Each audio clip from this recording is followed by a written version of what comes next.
Hey, good evening, and I'll call to order the March 17th, 2021 regular board meeting of the Haywood County Board of Commissioners. Our first order of business is our Pledge of Allegiance, and after that I'm going to ask Pastor Josh Frazier to come forward and give our invocation, and if everyone would please rise for the pledge. Allegiance to the flag of the United States of America, to the republic for which it stands, one nation, under God, indivisible, with liberty and justice for all. Let us pray. God in heaven, we thank you for another beautiful day that we're able to live. I thank you for each person that cares enough about our county to be here today, to be here and to be a part, to speak. I pray that you would give us all wisdom and guidance. I especially want to thank you for each one of our commissioners. I pray that you would allow them to have the wisdom and guidance that they need. I thank you for our county manager and all those who put in so many time, so much hours to see that the place that we live, the beauty that's here is upheld, and that we continue to live such a great life here. I thank you for our sheriff and all the sheriff deputies. I pray that you would continue to give them protection and safety as they try to seek to do the same for us. Please give us all wisdom and guidance today as we seek to do exactly what we need to the betterment of our community. We ask all this in your Son's name. Amen. Thank you, Pastor Josh. Our next order of business is public hearings, and we do have a public hearing for the approval of economic development grant of incentives for Project Surrey on a total investment of $25.4 million with the addition of 107 new jobs over a 10-year period to build a new facility. We have our program administrator, David Francis, here tonight to speak to that. Welcome, Dave. Good morning, Chairman, Commissioners, public. Glad to see everybody here this evening. Before we begin the public hearing, Mr. Chairman, I would like to take a moment to remember Mark Clasby. Mark was the former Economic Development Director from the county from 2003 to 2018. Mark was a great person and individual, a gentleman that everybody in the economic development world knew across the state from his leadership roles that he had with the State Economic Development Office. And it's a pleasure that I got to know Mark. He was a great friend to me and a mentor that I credit for helping me advance my career and show me other tricks of the trade, and he'll be missed, and I'll definitely miss him. We had just recently talked about a couple of economic development things that we had going on here, and we were still in touch, and he's a great person. I just wanted to remember him. Thank you. Okay, you want let's have just a moment of silence, and I'll just let you begin after a moment. Thank you. Thank you.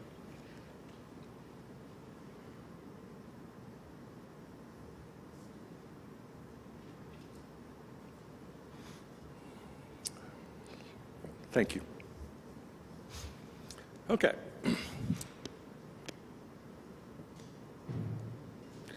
So anytime that we start talking about incentives or economic deals, we have to have a public hearing.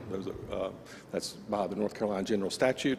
And so this evening's public hearing is a little bit different. Try to speak. I think they're having trouble hearing. Some folks are having trouble hearing you, David. Okay. Tracy, you may have to help me.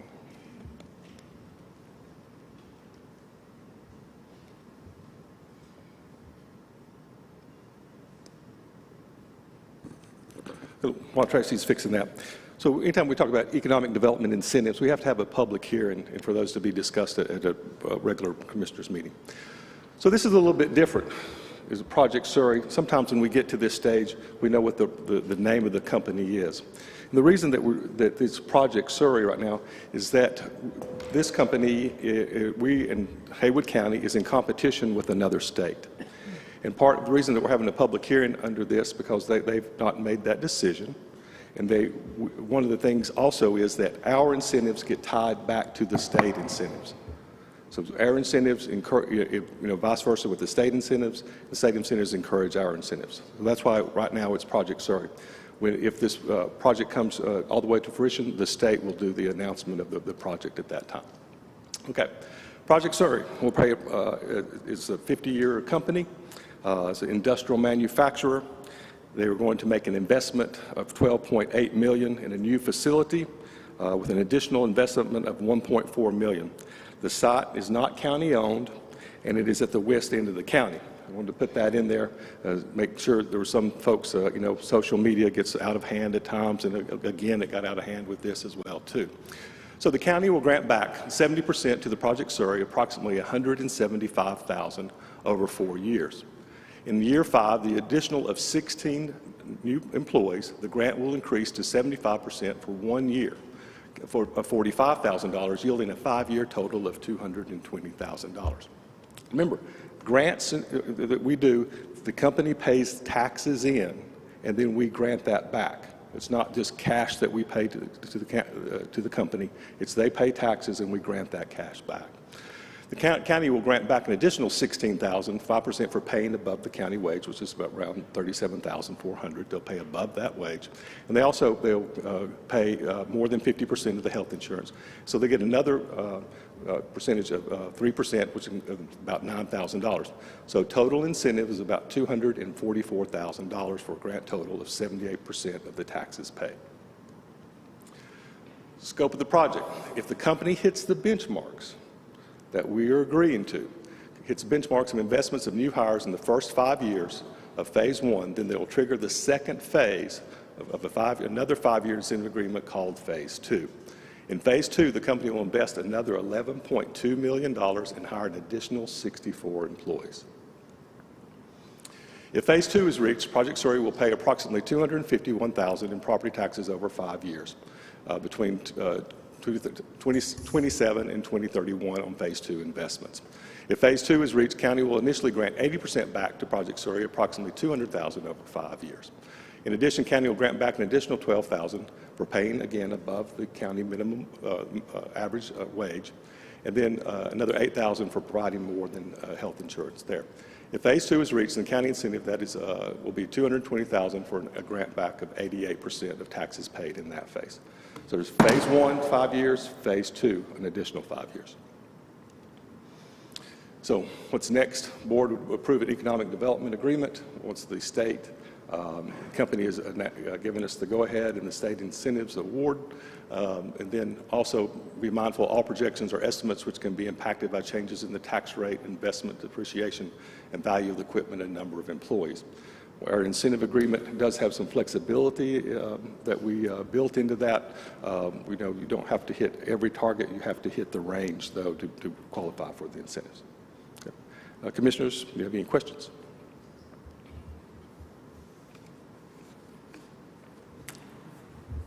You might just mention why we haven't named the company.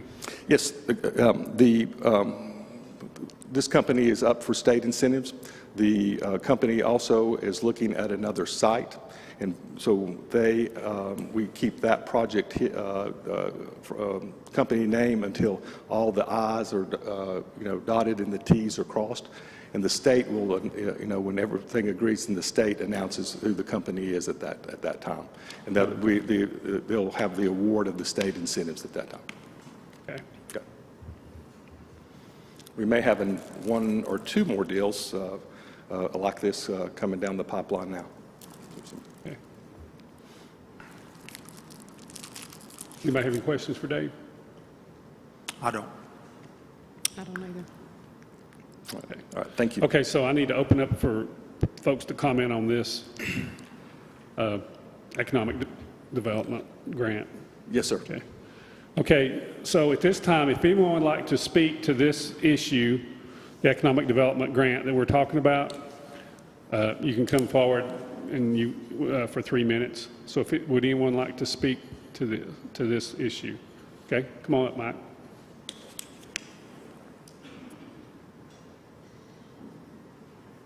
And then after your 3 minutes, Tracy will let you know there that your 3 minutes are up. And if you would just kind of conclude your remarks. Welcome, Mike. I'm Mike Graham. I'm a resident out in Bethel. Commissioners, thank you for allowing me to speak today. I would truly also like to recognize the hard work and dedication that David Francis and the Chamber of Commerce have put forth in their efforts in improving Haywood County. However, it is rather difficult for me to make an educated assessment on the validity of today's proposal. The lack of transparency of this deal gives me great cause for concern. I can only go by what occurred in 2015 with the recycling deal. However, the recent incentives given to two well-established companies in Waynesville were transparent with zero pushback. A recent article stated that it's a good deal for Haywood County and that all the boxes were checked off. What were those boxes? We, the community, don't know. Did they include any of the following? What's the track record of this company? How long have they been in business? I think you said 50 years? It's kind of a legacy company. I'd be concerned there. Do they have a track record of being good corporate citizens? Are there enforceable clawbacks in place in case they don't live up to their promises? What specific manufacturing industry will they be engaging in? What wage will the least skilled employee be receiving? Will they be in competition with an existing company in Haywood County? Is there any special training or certifications needed, and who pays for it, the employer or the employee? Will they be bringing the workforce needed to operate the facility? If so, will they provide the housing? We're really short a lot of housing here in Haywood County. If you read the front page of the Mountaineer this weekend, you realize that currently we do not have a workforce here in Haywood County. So if jobs are the reason to offer tax incentives, you should vote no. We are giving money to a company in the form of tax incentives to come in and hire in a labor pool that is currently non-existent, giving said company unfair advantage in the labor market. Not only do the existing businesses in Haywood County have to compete with the excessive stimulus checks and over-generous unemployment benefits, it's to the point now people can't afford to go to work. If this were 2010, I would be all for it, a time when there were no available jobs. You know, there are so many great things about Haywood County, so much that companies should be paying you to move here to Haywood County. In my opinion, what we're doing is like me going down and hiring a prostitute to bring her to my house to see if she's going to get along with my wife. Thank you very much. Would anyone else like to speak to this?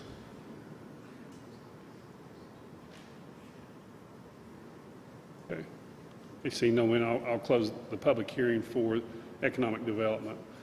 Did you want to answer some of Mike's questions there? Mike, I understand what you said about the recycling company, and this is an established industrial company that has manufacturing jobs. The lowest job on there is about $36,000. Is paid that. One of the things that we making sure of and that we are talking about is, is that fit? How does that company fit into our business ecosystem here? And then that's one of the things that we look at more so now than ever than before. And this was a very good fit. Part of the state incentives is also a training package that the state of North Carolina helps with the workforce in setting up training at the community college. Catch most of the things there. What about they're not going to be bringing a workforce? No, will not be. It'll be totally our area. Be our own organic workforce here. Right, and then competition, they won't be competing with other. No, sir. They're almost a standalone. Yeah, right. Okay. Believe that. I believe, and then the clawbacks. If they don't meet that, then their incentive agreement has clawbacks, but as was mentioned earlier, there's a target there, and if they don't quite hit the target, right. Because we have broad investment and incentive on capital, and also we have categories for jobs. So if they don't hit 35, but they're still they hit 30 employees, then that incentive is still there.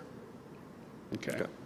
But if none of this material applies, of course, they're not paying taxes and we're not granting anything back. Okay. Go. Anybody else? Does anybody else have a question, Commissioner? Okay. All right. Thank you. Thank you, David.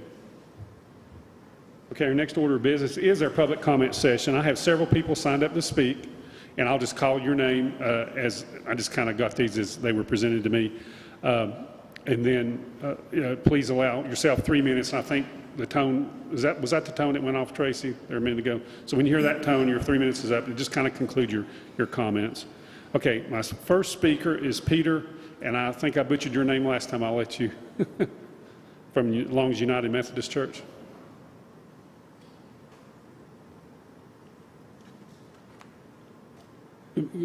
Howdy, how are you? Good evening, Chairman Ensley and Commissioners. My name is Peter Constantian. I'm the pastor of Long's United Methodist and Crusoe United Methodist churches in Canton, North Carolina. I have spoken here before. I'm grateful for the opportunity to speak again. I come back today. I don't know exactly when you plan to make decision on the proposed Haywood County Jail expansion, but I want to just bring it again to your attention that, times have changed. I don't know exactly when the plan was put forward to begin with. I have read the details of the architecture study. As the previous commenter said, we're in a different labor market now. We're trying to find people to work, and I just think that creating the capacity to put more people behind bars is a bad idea for our county. I'm a pastor. When I was in high school, though, one of my best friends overdosed. Many of us have people we're related to who, or friends or family, people we went to high school with who have experienced substance use disorder. He came to me one time because I was a Christian, and he said he trusted me, and he said he was taking these pills and he wanted to stop and he didn't think he could. And he asked me for help, and I didn't know how to help him. They didn't teach me how to help him in my youth group. And honestly, I'm ashamed to admit that I don't know how I would help him again today if he asked me, or if somebody came to my church. And I asked some of the folks in EMS yesterday when we were working, or Saturday when we were working on a vaccine event, what should I do? And honestly, the options here in Haywood County are limited, and a lot of them have decreased over time. While, this jail proposal is, I don't think, a good solution to that problem, which I think underlies our need for more beds in the jail. I mean, we know 85% of people in the jail have substance use disorder or some kind of mental illness, and yet tripling the size of the jail without tripling, for example, opportunities for these people to get help, it doesn't make sense to me. Or tripling the size of the jail without tripling the budget for public defenders. Isn't that a violation of the Sixth Amendment, the right to a speedy trial? People sit in jail too long already, oftentimes because they just don't have enough money to make bail. Is that a good use of our funds? All of this comes down, for me, to what is our vision for Haywood County, And I honestly do want to know. I don't want this to be a conflictual conversation. I think that the jail expansion, it says something about what we foresee the future to be. If we think that we need to triple the jail, but we're not expecting the county to triple, what does that say about where we think this county is going? I would rather see us invest in caring for people, in taking care of people, and helping them rejoin the labor force so we actually do have people to work for these jobs. You know what I'm saying? I mean, who are we modeling ourselves after? Buncombe County, where they're bulldozing whole neighborhoods to build these high-rise apartments so you can't even walk down the street and recognize where you are anymore? Or maybe Jackson County, like Cashers, where you can go to the Food Lion and every car is either a Mercedes-Benz or a work truck. Is that what we want to model ourselves off of? I think that this county needs to model itself differently. I believe in this county, I love this county, and I plan to stay for a long time. I want us to be a place where all our residents are able to work, have access to health care and mental health care. And I don't think that the jail expansion is the way to do that. Thank you.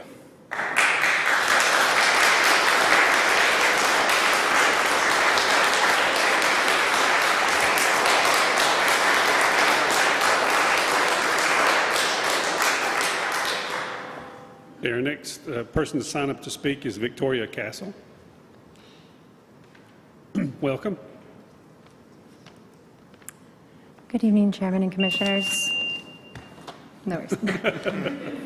Good evening, Chairman and Commissioners. Thank you for your time tonight. I too have spoken before, and I am happy to speak again.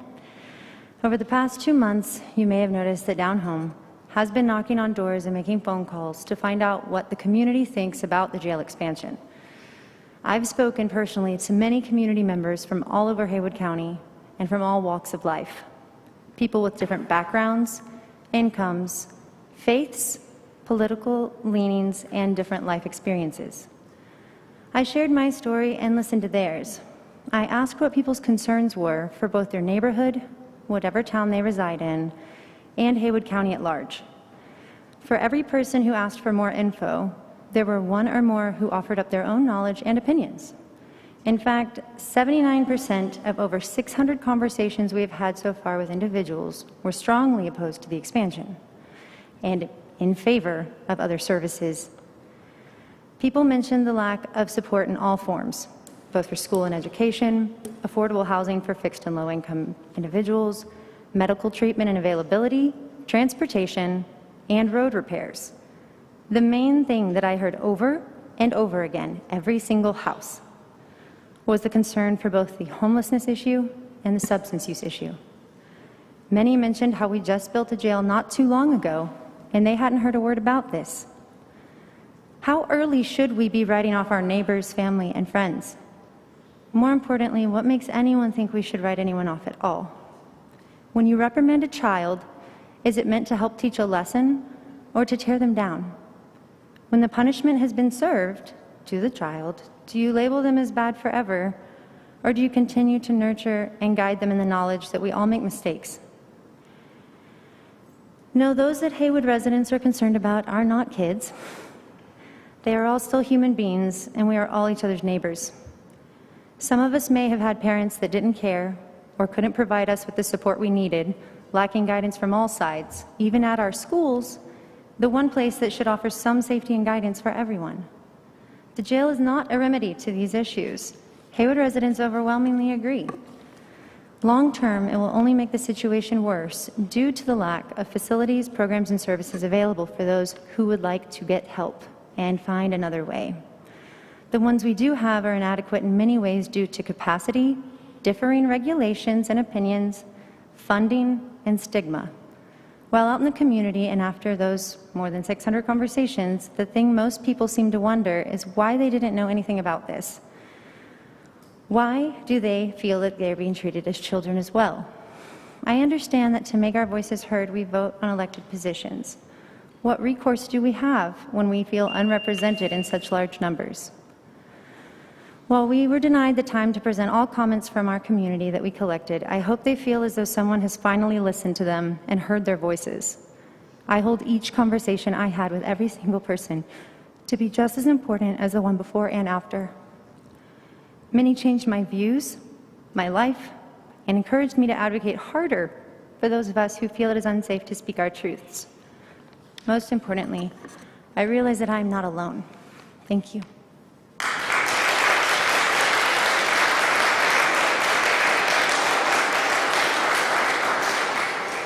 Thank you. And our next person to speak is Becca Goldstein. Welcome, Becca.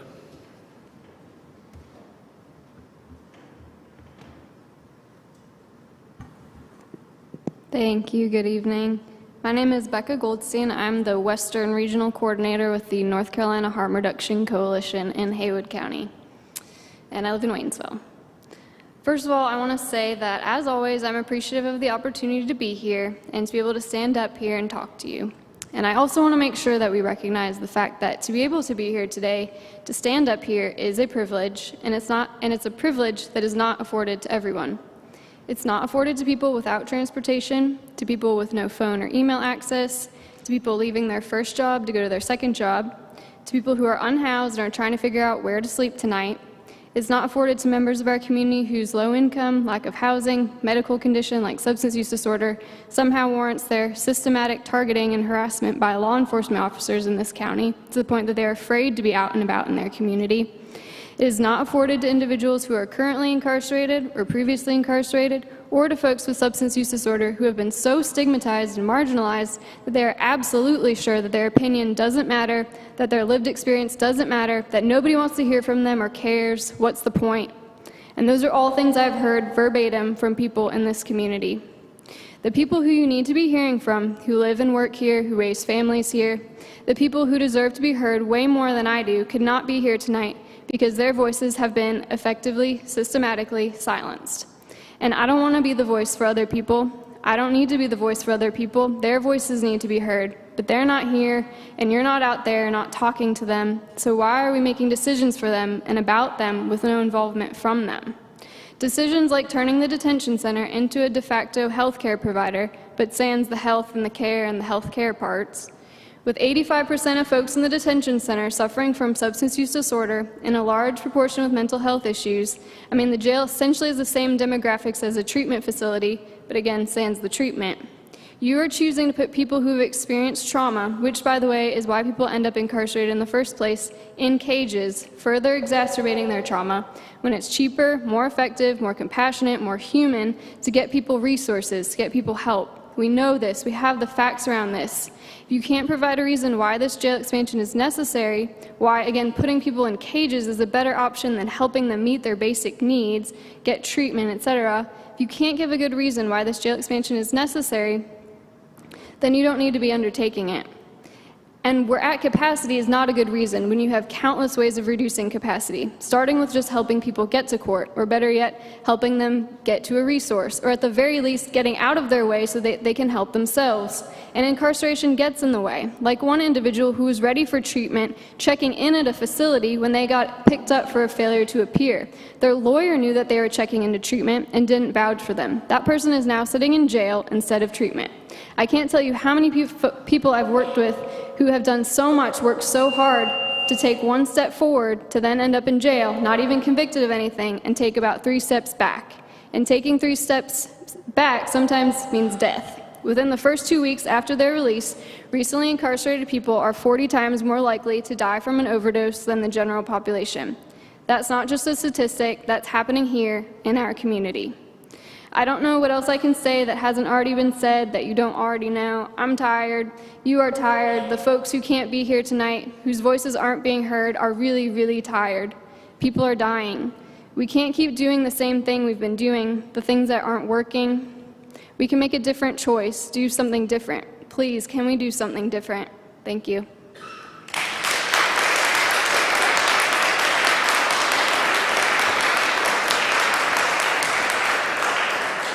Okay, our next, thank you, Becca. Our next person that signed up to speak is Casey Valentine Stephan.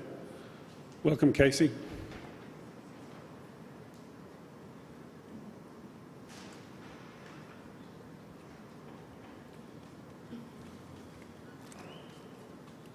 Hey, y'all. Thanks for making space for people to talk. My name is Casey Valentine Stephan, and I'm a multi-generational Appalachian person. For the past decade, I have worked in healthcare as an infant feeding specialist. In this time, I have done over 5,000 consultations with families living in Western North Carolina. Most of the time when I come standing into this space, I'm very reactive. And that's because of HIPAA and an oath that I take. The stories that new families share with me are the burden that I have to carry, that I get paid to carry, and that I choose to carry. It's hard to express a need when so many details must remain private. It's hard to explain that the needs in a community are prevalent and demanding and tragic, and without going into detail that could compromise someone's private information. So I will say this. I have been fortunate to provide care for our citizens. They have trusted me with the life of their children. They have cried when they couldn't afford child care or safe housing. They have expressed concern when they couldn't get help for mental illness or substance use disorder, when they couldn't find transportation, or when they felt nobody would listen to them. As these conversations echo in my head, I look at the narrative at the federal and the international level, and I realize that as a community, we cannot and should not wait for change at the higher levels. That is a constant in every conversation with every person I have had, even those that appear to be at the opposite end of the political spectrum from where I stand. We have the resources and we have the data, but most importantly, we have a community of amazing individuals that are willing to help, and their eyes are on you. It's been said in this space before, Desmond Tutu has said, there comes a point where we need to stop just pulling people out of the river. We need to go upstream and find out where they're falling in. These people behind me in their own individual way are doing that work, headed up the river to see why people are falling in. Have you ventured up the river? Have you went looking instead of listening to the few loud voices inside an echo chamber that keeps perpetuating harm? Have you received recommendations from the state and thought, well, that really hadn't worked before, and maybe we should try something different? But it's hard to step outside what makes us comfortable, and it's hard to bring change. So I try to give grace for that, and I apologize for any time that I've ever said anything that has made any of y'all feel attacked.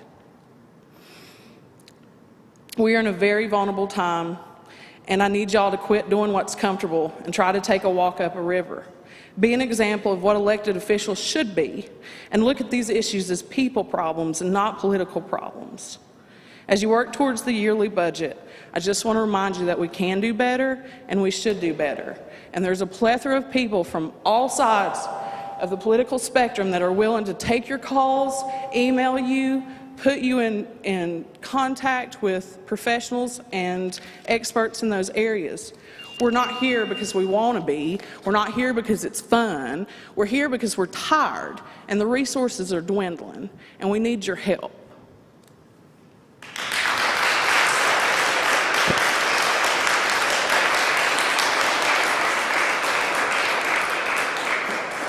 Okay, thank you, Casey. Our next person to sign up to speak is Dr. Stephen Wall. Welcome, Dr. Wall.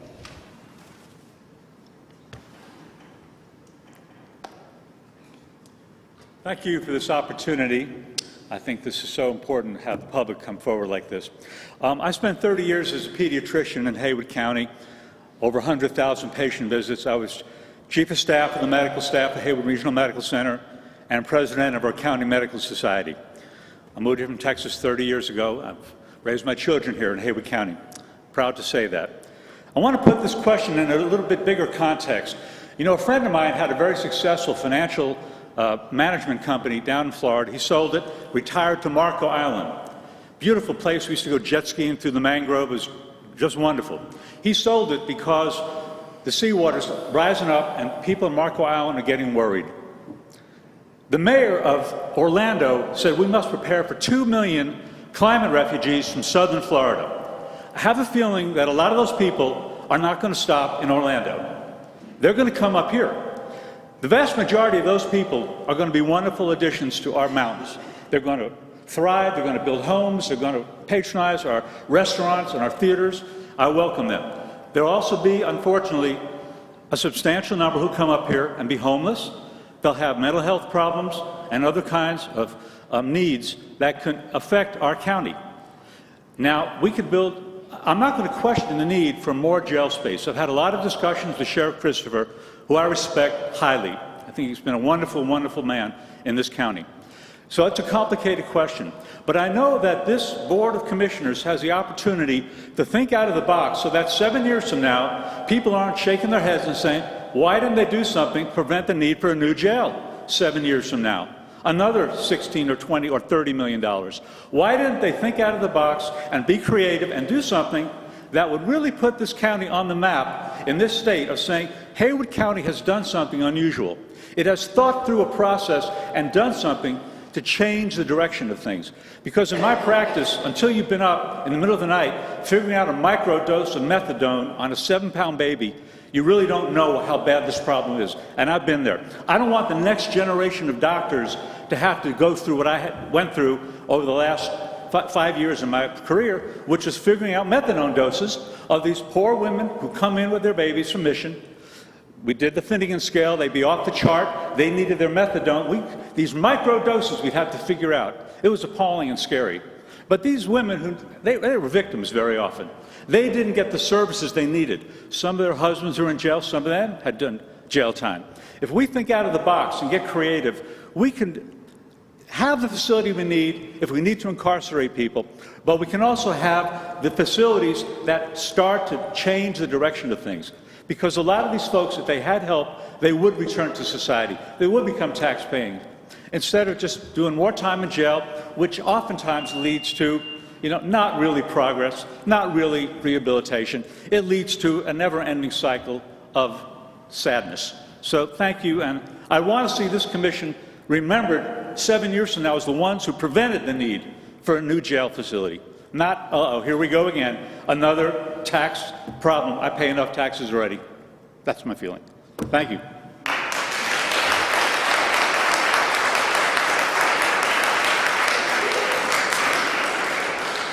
Okay, thank you, Dr. Wall. Okay, that's all I have that have signed up to speak. Would anyone else like to address the board? Or not? Sometimes you get brave when you sit out there. Okay. Okay. Did somebody? Yeah, come on. Welcome. Just state your name. My name is Nicole Cott, and I work for Helping Hands of Haywood as a full-time volunteer director. And I've been driving around scooping up all the people that have slipped through the cracks that y'all have forgotten. I'll leave my house at 9 or 10 to go and help people. And I just want to remind you that public health, public safety, and social programs is your job, not ours. Thank you.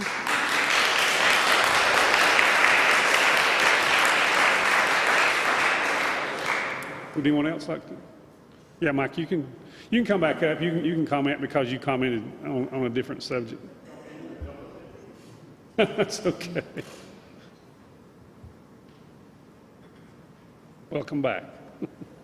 Just real quick, there was a time here in Haywood County that when we had issues like this and such big expenditures that this was put up for referendum for the county to decide. I don't know what's changed in the state legislature why this isn't happening anymore, but this might be something y'all might want to consider putting on for referendum for your citizens to decide. That's all.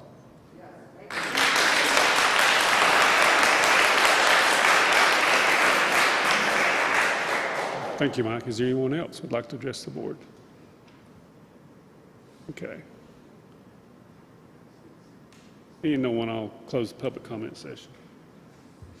Okay, and our next order of business is constituent concerns, and I wanted to, and I appreciate David speaking to Mr. Mark Claspy. He was just a great model citizen and did so much for Haywood County, and I really appreciate all his work. He's served on a lot of boards that I guess a lot of those were in the paper, but really appreciate Mark's service to our county, and I hope everybody will be praying for him and his family, or be praying for his family. Also, I want to announce that Travis Donaldson's been promoted to the Emergency Services Director, and Kristen Owen has been promoted to Finance Director. And I just wanted to comment on that and congratulate those employees for their hard work. And they've kind of, go ahead. Yeah, they've moved up through our system, and so we appreciate their work for Haywood County and sticking with Haywood County and being able to promote yourself. Okay, our next, let's see. All right, that would be the constituent concerns that I had. Tommy, do you have any? I had a few, Mr. Chairman. I got with the county manager, and I think a couple of them are working to work through them. So. Okay. Brandon? Same here. I've got with Mr. Moorhead and handled them, so nothing other than that. Okay. Got anything, Kirk? Pretty much the same thing. I had a few calls about the jail and also had a couple calls about the tax revaluations, and then I've talked to Bryant about some of those things as well, so nothing in particular. Hey, Jennifer, you go. Same thing for me. Okay. Lots of questions about the jail expansion, mental health services, and we know that's very important, and the reval, the numbers on the reval. But I think everything's been addressed. Okay. Okay, and I think on the jail, we're just looking at the site soil right now, right? You want to comment on? Sure. Yeah.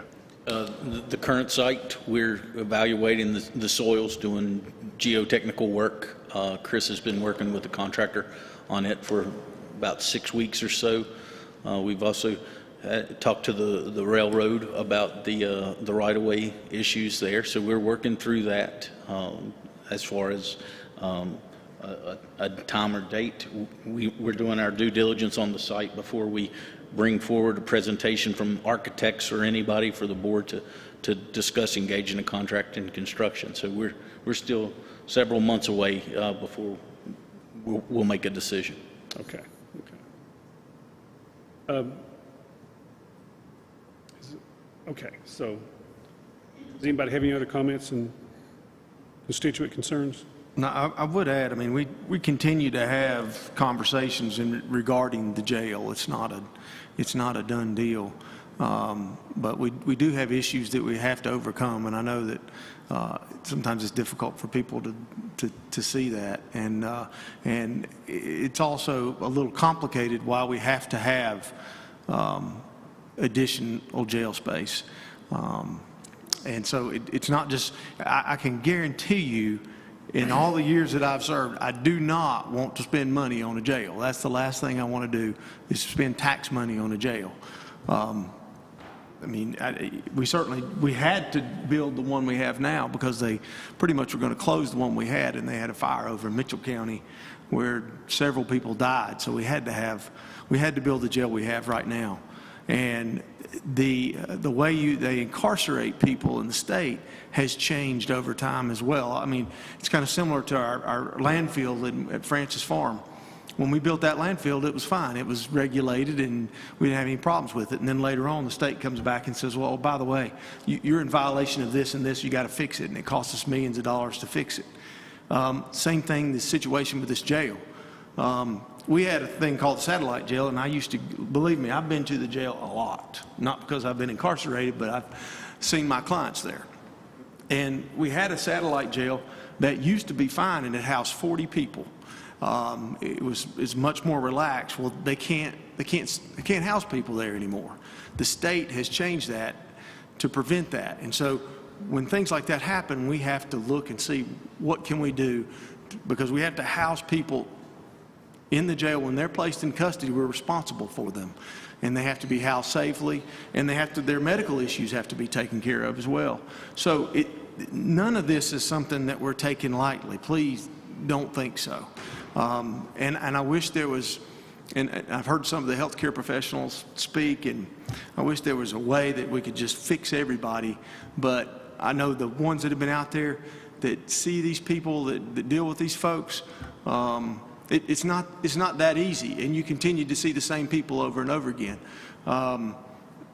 If no one here has ever been to district court, you need to go take a couple days and spend some time in Haywood County District Court. And then you can you'll see a different aspect of life in Haywood County. And most people don't get to do that. Or don't go see that, but you need to educate yourself on that as well. I know there's substance abuse issues. I mean, there's no doubt about that, and they're very prevalent. I have a pharmacy, and we see that there as well. Unfortunately, those folks have to help themselves as well as be able to have access to help. And then the other issue that we have is, well, and the thing is, yeah, well, so at any rate, the thing is we spend the taxpayers' money, and we have to spend the taxpayers' money wisely. And like I said, the last thing we want to do is build this jail. But also, you have to have a real good use of funds to assist people with substance abuse problems if you're going to take taxpayers' money and assist those people. And there's some good ideas out there, And Dr. Wall, I'd like to hear what you have to say as other options. But see, we have to have other options as well, and we have to make sure that when we spend that money, that money is being utilized and continues to be utilized and doesn't get wasted. And that's a concern as well. So it's not so easy just to come up here and say, we just can't put people in jail anymore, because I can guarantee you, there's some people that don't need to be in jail, but there are a lot of people that need to be in jail. And when you need to have somebody in jail, you're thankful that you got a jail. I don't do criminal defense work anymore, but I used to, and I can promise you that there's folks that need to be in jail sometimes. And at any rate, I know Bryant's worked on some things. I know the sheriff continues to work on some things. We know that the community, nobody in the community wants to spend money on this jail. But sometimes you have to do certain things. So we'll continue to do that and assess that. And if we can come up with something else, we certainly will. But I appreciate the comments and the people's concerns. I want to tag on that if you don't care. As many of you know, I have newly seated about 5 or 6 months in this position, and I take what I do very seriously. Last Thursday, I reached out to Sheriff Christopher and asked him if he would be so kind to supply to me what they call the daily jail report. I had never seen it, I had heard of it, and by no means am I attempting to indicate that any of those people are guilty. We are simply holding them before they go to trial. It was a very interesting read, I'll promise you that. It is enlightening, I guess, is a good word to use, of the criminal activity that occurs. They're there for some reason that occurs in our community, and I imagine that a good bit of it is related to substance abuse. I have worked diligently to educate myself on what we have available, what could be available, but it is really going to have to be a blended solution. I'm really sorry nobody wants to hear that, but at 3:30 last Thursday afternoon, we were holding in custody 107 inmates, and we have a jail capacity of 109. Now, it's unfortunate to think, but if it breaks loose in your neighborhood, you're going to want something, you're going to want some resolution. And so I want you to know that I'm trying real hard to ask all the right questions and meet with all the correct agencies and see what we can do to meet in the middle. But it is my opinion, and it's going to take a lot to change my opinion of this, is that it's going to have to be a blended solution. We're going to have a jail solution, and we're going to have support for mental health. Okay, thank you, Jennifer and Kurt. Any other comments? Okay, our next. I do, Kevin. Just okay. add to that a little bit. I appreciate the folks that come and spoke, and we do hear you. We will take everything into consideration, but I also want you to know, I think some lady, maybe it was Miss Becca, mentioned there's a lot of folks that wasn't here to speak. There's a lot of phone calls I know that a lot of us receive that's on the opposite end of the spectrum. They're upset because there's people in their neighborhoods that's stealing, thieving, breaking in their homes, and they're wanting these folks to be held in jail. And they're complaining that they're not being held there long enough. So I get a lot of those phone calls. I think just where I live possibly, or I'm pretty accessible. But I want you to understand we're listening to both sides, and we will make the best decisions. But just as she said, we get a lot of phone calls on the other end as well. So thank you for coming and speaking.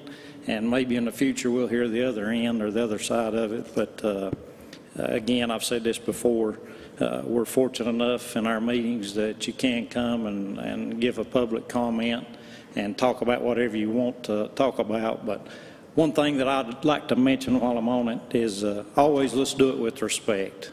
You know, we listen to you guys, and I want you to return the favor. So thank you. You want to say something, Tom? No, I've listened to all the comments, appreciate everybody coming. I can't add anything to what the other commissioners have commented on, so we'll just put it all on the scales, and when we get to that point, we'll make the best decision that we know how to make. Okay, thank you. Okay, I'll move on to our administrative agency reports and presentations. And the first item, and the only item in that, is the presentation of the fiscal year 2021-2022 manager recommended budget, and we have our county manager, Bryant Moorhead, here this morning. This evening, to talk to this.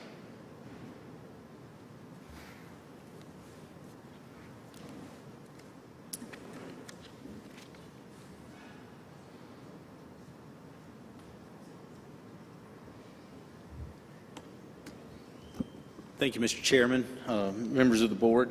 Before I begin, I'd really like to thank Will Scarborough, our management analyst. He's worked extremely hard on this budget. Budget book looks really nice. It actually may still be warm as we printed it late this afternoon. And thanks to Christian, she's basically taught Will and I how to use Munis because with Julie's leaving, we didn't have all of the nuts and bolts of how Munis, our budget system, worked. So I do want to thank Julie for leaving a good blueprint for us, but we had to learn how to enter stuff into the system. So it was a great experience.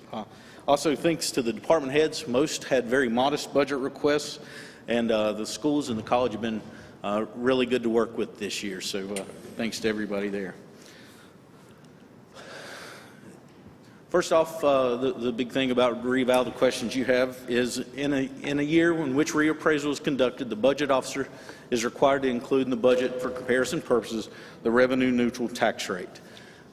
Just for your information, that's in statute 159-11, section E. A side note, 159-9 actually titled budget officer says in county manager form of government that we have that the county manager is the budget officer. So, you've seen part of this calculation at the last board meeting when I presented to you the tax revenue neutral tax rate. Went back to the drawing board to look at a different set of numbers. So the numbers, total valuation, tax office, those are the figures I presented to you at the last meeting. If you look at the valuation in the CAFR, that's our annual audit, 18 and 19 data is different. 18, 19, and 20 actually is different. What's the difference? Well, those are reported at the end of the year, and so the auditors capture things that may have been written off as far as exemptions or decreases in property values. I show this because the statute doesn't tell us what set of numbers to look at. You could use either set, but you'll see in 21 and 22 that we use the same numbers from the tax office because the CAFR's not done for fiscal year 21 yet, and there's no way that they would have the 22 data. So I've always contended it's best to use one data set. Don't take numbers from one set and others from another. So in my calculation, I've used the tax office numbers because it's a consistent data source. So using that, go back, I walked you through the calculation last time. You take the total valuation from the prior year before reval, $7.7 billion. When you divide that by 100 and multiply it by the tax rate, you get $45.5 million. In the next calculation, you take the 45.5 and you increase it by the natural growth factor. One set of numbers shows 1.59%, the other at 1.43%. So you see the numbers are very close, 46.26 million, 46.19 million. Here's the calculation, you saw this last week, that gets us a revenue neutral tax rate of 50.78 cents. Using the set of numbers from the CAFR and the blended approach gives a revenue neutral calculation of 50.69 cents. Now this is, mathematically we're talking about 9/10 thousandths of a cent, but I wanted to present both of those numbers just in a spirit of complete transparency. Any questions on revenue neutral tax rate calculation?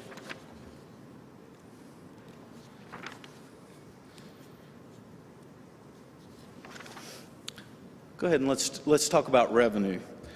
General fund revenue is increasing 2.8 million. Hope you can see that from 81.5 to 84.3, or about 3.5%.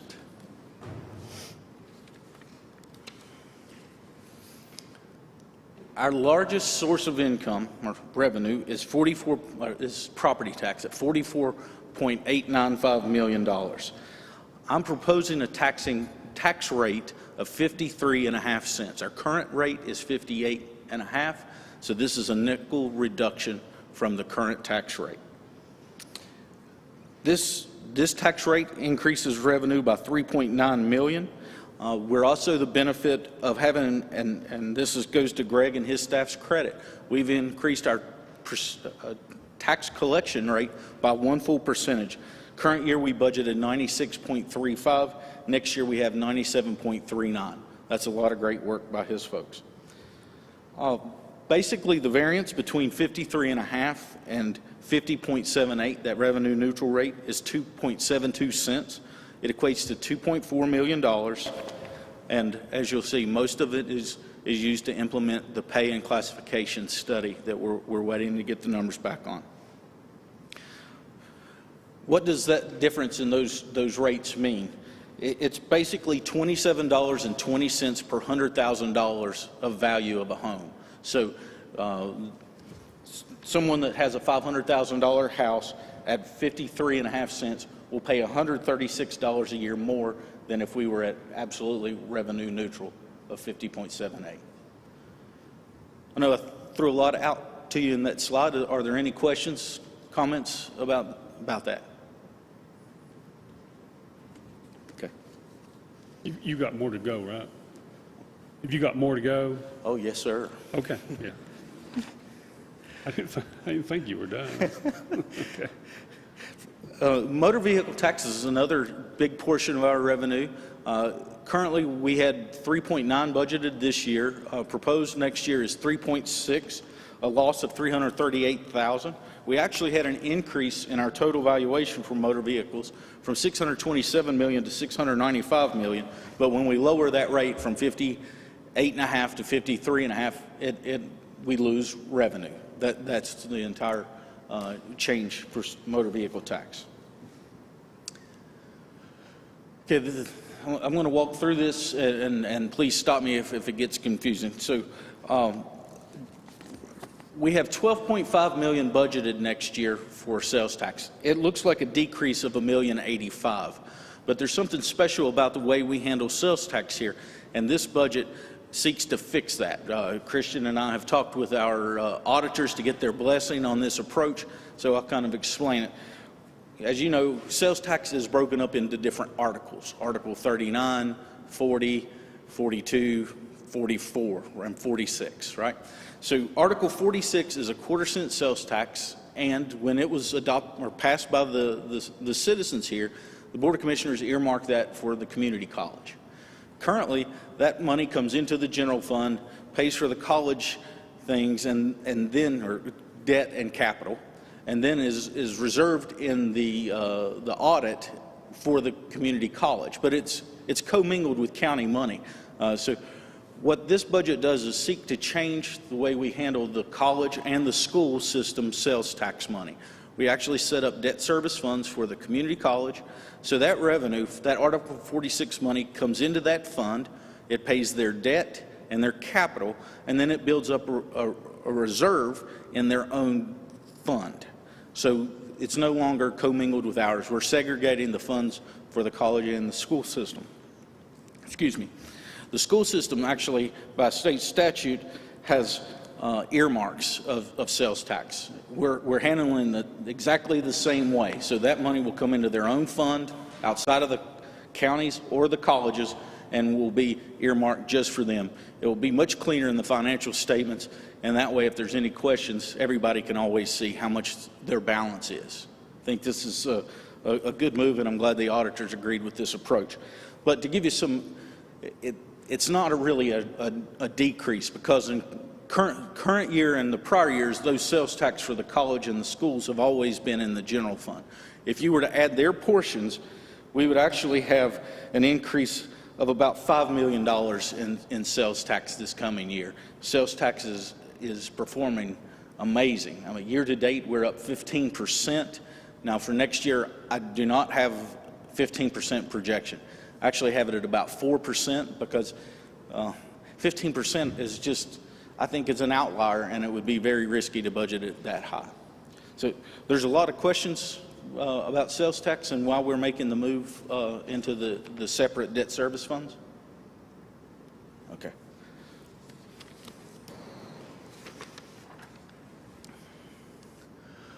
Restricted intergovernmental is up just about $1 million.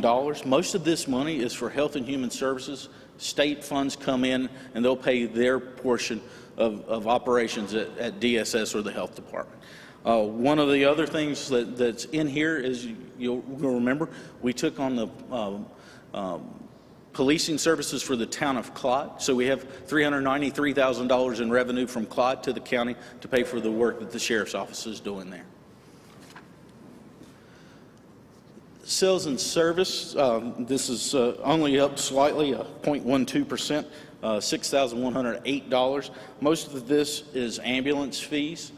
21, we saw at the beginning of the fiscal year huge drops in calls for service. People weren't going to the hospitals. We weren't doing inter-agency transfers between nursing homes and hospitals as much. But the current trend, I think Travis provides monthly that snapshot. Our calls for service are about back to where they were pre-COVID. And the other part is we had averaged about a 10% per year increase in cases, and we're getting back to that level. So I didn't raise revenues just because I want to take a wait-and-see approach, but that is mostly EMS calls. We've collapsed all other revenue into just one graph. There's a drop of $636,000 in this classification. Most of that is related to our investment earnings. Interest rates are very low. It's a good time to borrow money, but it's not a great time to be a county investing. I talked to Christian just before this presentation. We have a lot of our money with First Citizens. It's paying roughly 0.5% interest. We have a lot of money with the North Carolina Capital Trust, and it's bringing in 0.01%. So investment earnings are just actually zero. Any questions on revenues before we start the expenditure side? Okay. General fund expenditures are increasing from $87.9 million to $90.27, a total increase of $2.28 million or 2.59%. Just worth noting, to get to the recommended budget, we've cut about $4.5 million out of departmental requests. A lot of merit to many of the requests, but we can't fund everything. So this budget started out much higher than the one you have before you. This kind of shows where the change is. Like I said, the total budget was up 2.28. Our public safety departments are up 2.6 million. Health and Human Services is up 434,000. General government, 579,000. Central services, an increase of 141,000. Increase of 67,000 for economic and physical development. Cultural and recreation, increase of just under $100,000. Education and debt service show a decrease of $989,000. That's not really true. That's on the general fund side. Remember, we moved their capital and debt to separate funds, so it looks like a decrease, but it's not. This fully funds the school system requests based on the formula, and we're giving the college 3% more in, or $90,000 in their operating, and fully funds their capital requests and pays the debt. So we went above per pupil spending by 2.75%? Exactly. Yes, sir. That's it. For the schools in this budget? In this budget. It makes the commitment to the funding formula, and we have one more year at that agreed 2.75% increase per student.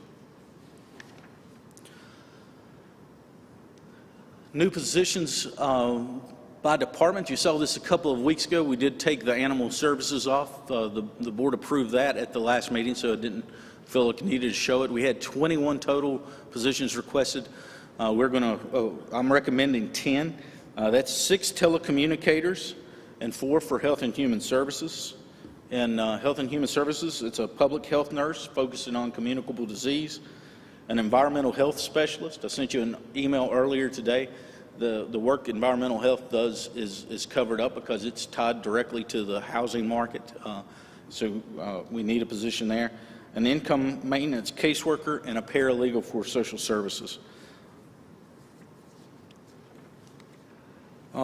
Employee classification, you saw this slide a couple of weeks ago as well. The funding of the results of the study, I have $2.337 million earmarked for that. We had a meeting last week with Evergreen. They're the ones doing the study. This number's in striking distance. They have some work to do, and they were asking how quickly we needed it. And I said, well, 3 weeks ago. But I told them to take their time and get it right. We haven't done this study in almost 20 years, so we need to work through it and make sure that we're fixing the problems that we have. In addition to the 2.3, we have $872,000. That will continue a merit increase and a COLA increase. And it does fund the $175,000 for a Christmas bonus. And the big kicker in this is that our medical insurance, current year we budget $16,200 per employee. It's going to $17,500 next year. Keep in mind, we didn't increase funding for the health plan this year, and so we need to get it caught up for next year. This is basically the drivers of the general fund. So if there are any questions, I'll stop here and we can talk about it. On the medical insurance increase from 16.2 to 17.5, is that per employee, or how does that work? It is. It's per employee. And that's how many employees are on that program? I don't have that number in front of me. I think it's like 547 insured lives or something like that. I would have to look, and that's active and retirees. Is the cost, I don't mean to derail you, but is the cost for retired employees greater than that of active employees? Typically, yes, but this year the retirees plan is not increasing as much as active employees. Okay. And I think that mostly revolves around how rich we subsidize dependent coverage, and dependents are typically in that active employee group. They're not really employees, but they're on active employee status. On the funding compensation study, do you know, and I know we've talked about this, but I think it's important that the public hear it. Do you know if there are specific departments that are overall underfunded on compensation, or is it a general percentage across the board? And can you speak a little bit to why that's so important? Yeah, it's all over the board, but overall, if you take all of our departments, I think it's the first number, and we have to dive deeper into it before I could say that it's set in stone, was about 12.5% off overall. But when you look at some of our positions like detention officers and deputies and paramedics, they're off more than 12.5%. But some positions, and our department heads are not off that much, and those are usually larger salaries. So it's all over the place, but a lot of our public safety departments will get an adjustment, and our social workers and income maintenance workers are some that will need the attention to. If I might speak about another issue with it is retention, and I just will actually ask Travis, EMS. Ira provided some figures for HHSA, and the sheriff gave us some great information on turnover and the cost. So a deputy, when we have turnover at a deputy, and we've had 6 of those this year, it's about $24,000 per employee. So that's $144,000 in deputy turnover. Telecommunicators, a little less at $18,800. We've had 7 this year, so that's about $131,000. Detention officers, much less. It's at $4,200 per employee, but we've had 15 of those turnovers this year, a total of $63,000. So overall, for the sheriff's office, turnovers cost us about $338,000. At HHSA, turnover, depending on the position, is between $18,000 and $26,000 per employee. We've had 24 turnovers this year, so that's depending on that range. It's $432,000 to $624,000. It's a big number. And EMS is about $12,000 per position. We've had 6 this year, so $72,000 If you, on the low side, because of that range, it's about $842,000 in turnover this year. Those are large numbers. And a lot of it is that you hire someone and you have months and months of training and costs of getting certifications and things like that drive the cost. Yeah, I know you'd emailed today about a position that was that we can't find. Yeah. We need it filled because I get complaints every day. Not really so much complaints. I think people are understanding, but it still seems not customer friendly by being 6 weeks out or 8 weeks out or so. I'm probably that far out too, but I'm in private practice. Yeah. They don't have. They can go get somebody else, and in this case, people can't go get someone else. So. You know, and then the turnover rate, that's almost $1 million by us not keeping these folks. So if we keep them, then, you know, that's funds we're not having to pay out to train for Buncombe County or wherever they go to. There's a dollar amount, but then there's that service delivery, you know, that, you know, and because we talked about environmental health. The state's not offering a school in 2021, so if we hire someone, they have to work under somebody else's certificate, and they can't be out on their own completely, so we lose a lot of efficiency and service gets diminished. So there's a true cost to turnover. And some people, you know, may depart because we wanted them to, and some people retire, but when we lose people for a couple dollars an hour to Jackson or Macon County, something like that, that puts us behind the 8 ball in delivering service. Yeah. How many positions do we have currently open? Do you know what's posted? We've posted several this week. I'm guessing it's probably a dozen or more. We can get you that number. She said 20. 20. Or Mike did. Mike repeated. Okay.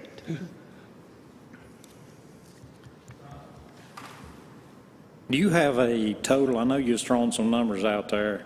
I was trying to write them all down, but may not have got them all. Do you have a total dollar amount that we spent? I know you got the numbers from the sheriff and HHSA and I guess Travis, but do you have a total dollar amount, roughly? We haven't gone down into the smaller departments. Those we know we have greater turnover. Veteran services, it's been pretty stable. So we haven't really gone after those numbers. We certainly can, but I just use those three because that's the three largest departments. That's probably 80% of our employees in those three.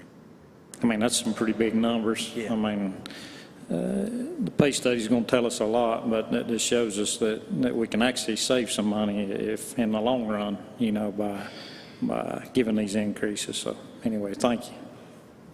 I'll get that number for you and that number for you as well. Thank you.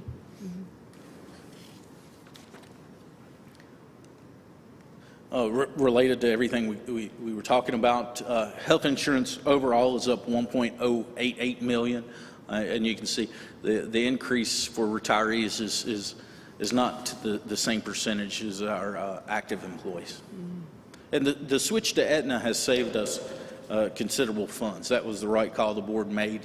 At one time, we were saving about $120,000 a month, which is really good. The discount we get through Aetna is great, but we've had some bad experience too this year.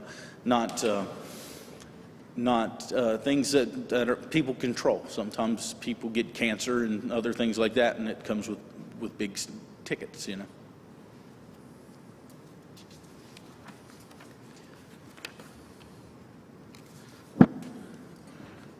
The school system, we sort of talked about it.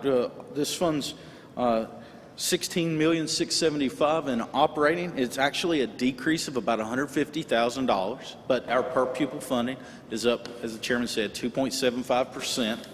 But because the school district and the Shining Rock lost students, the total allocation dropped.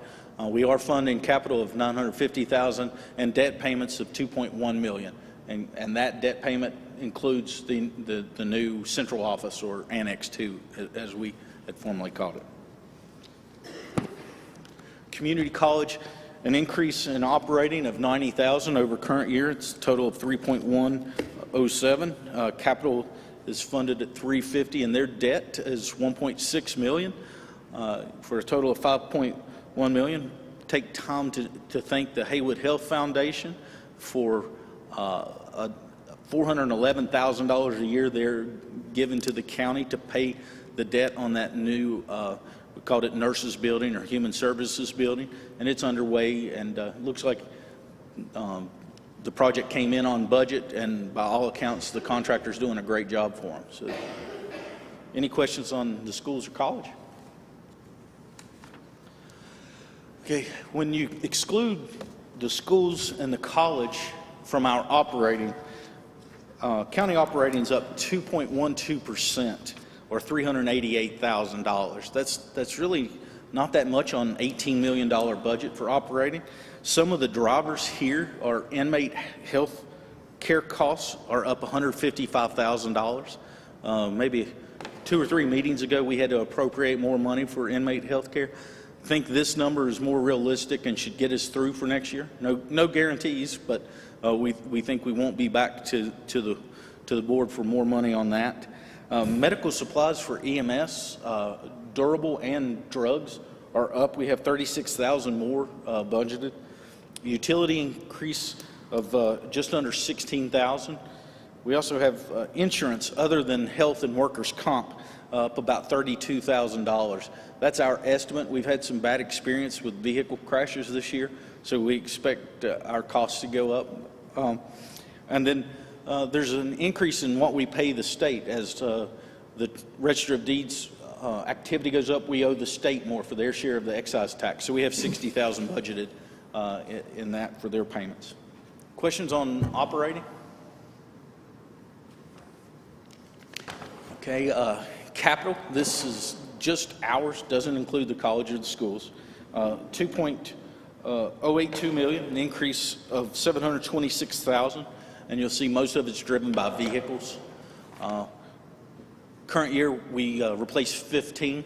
Next year is 24, and 2 ambulances. So those are right at $580,000. So the ambulances are very expensive, and the sheriff's increase is about 600, or is 617, not an increase. Overall increase of just under 700,000.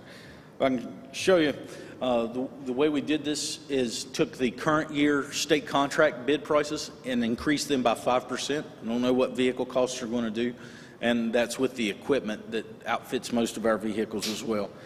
As you'll remember from the presentation a couple of weeks ago, most of the vehicles are in that 130 to 160,000 range. If the board approves this number of vehicles to be replaced, we will issue bids in late fall and issue a purchase order sometime, hopefully before Thanksgiving. We won't get those vehicles until probably March, April, or May of next year. So those mileage numbers will be much higher than they currently are. Question on vehicles? We are doing some capital projects for the county itself. We have $50,000 for this building and the Justice Center. We've got some paving, $15,000. The carpet over at the Law Enforcement Center is in bad shape, and we do need to replace 2 rooftop units at the Law Enforcement Center. Those are $50,000 each. We have some ADA upgrades for the Canton Library, doing some bathroom laundry upgrades at Paragon facility. Got some painting and some maintenance at our EMS base in Hazelwood. Parking deck needs some cleaning and maintenance. And we didn't get funds when we applied for the CDBG grant to replace the roof on the armory.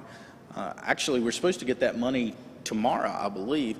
And so as part of that project, we'd like to redo the roof, and the estimate's $70,000. And then it's not really capital, it's a moving of a fiber optic cable.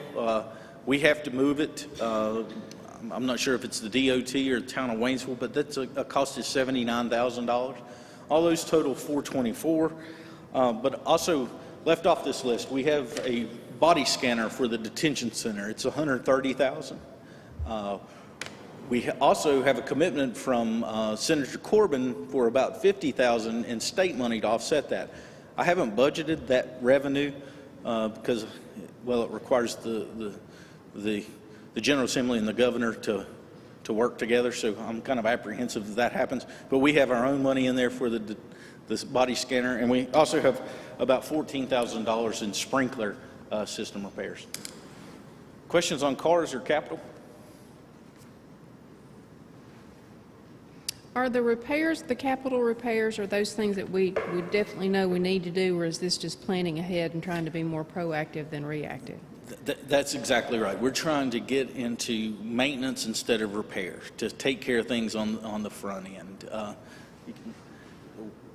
Part of that money, you can see kind of in that corner, we had some flood damage and that plaster has to be repaired and things like that. So there is some repair work, but we're really trying to maintain things, keep them at a better shape to where they don't get to where they get really expensive.